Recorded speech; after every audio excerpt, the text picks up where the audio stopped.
करने के लिए जो अपॉर्चुनिटी दी है उसके लिए धन्यवाद सभी का।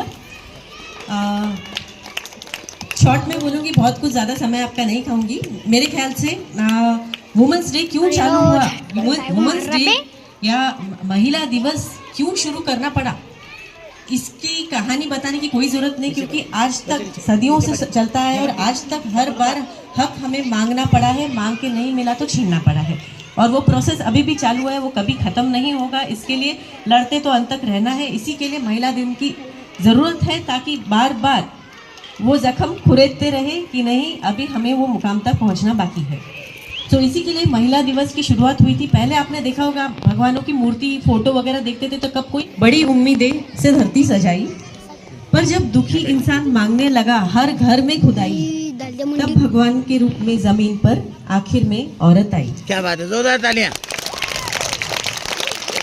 तो मैं ज़्यादा समय नहीं खाऊंगी। मेरे ख्याल से मैंने 3 चीज़ों पे आपसे बात करनी चाहिए। आज महिला दिवस है, इसके लिए एक तो स्वास्थ्य, दूसरा शिक्षा, तीसरा सुरक्षा।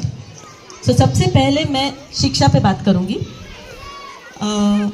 आज यहाँ पे इतनी सारी पहले लड़के पढ़ाए जाते थे, अभी लड़कियां भी पढ़ाई जाती है और लड़कियां काफ़ी चीज़ों में अव्वल आती है। लड़कियों की जो सामने बैठी है अभी, जिस अंदाज से, जिस कॉन्फिडेंस से इन्होंने आप लोगों के सामने भारत के प्राचीन फेमस लोगों के डायलॉग्स बोल के दिखाए हैं, ये बहुत अप्रिशिएबल बात है। इसके लिए सब छोटी बच्चियों को जिन्होंने इनिशिएटिव लिया है उनके लिए जोरदार तालियां।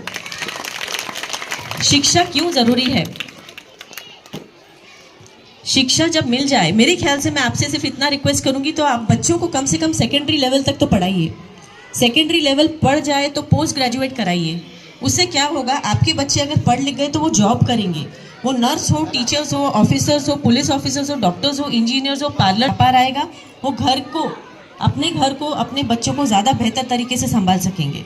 जो पुराने समय में हर किसी को, हमारी मम्मियों को ये डायलॉग बहुत बार सुनने को मिला था कि तुमको पैसे का क्या कीमत है, तुमको कहाँ पैसे कमाना आता है, तुम तो घर में बैठती हो, बाहर जाके हम पैसे कमा के लाते हैं, तो तुमको पैसे का कोई ये नहीं, तुम घर में बैठ के काम करो चुपचाप। कम से कम आप लोगों को आती है, किससे बात करती है। और स्कूल में पेरेंट्स लोगों का कैसा है ना कि हफ्ते में एक बार तो भी स्कूल में जाके टीचर से मिलना चाहिए कि बच्चे कैसे हैं, क्या है, आपको पूरे परिसर का सब मालूम होना चाहिए कि कैसे क्लाइमेट में अपने बच्चे पढ़ रहे हैं, क्या है, टीचर लोग कैसे, सबकी जानकारी आपको होना चाहिए।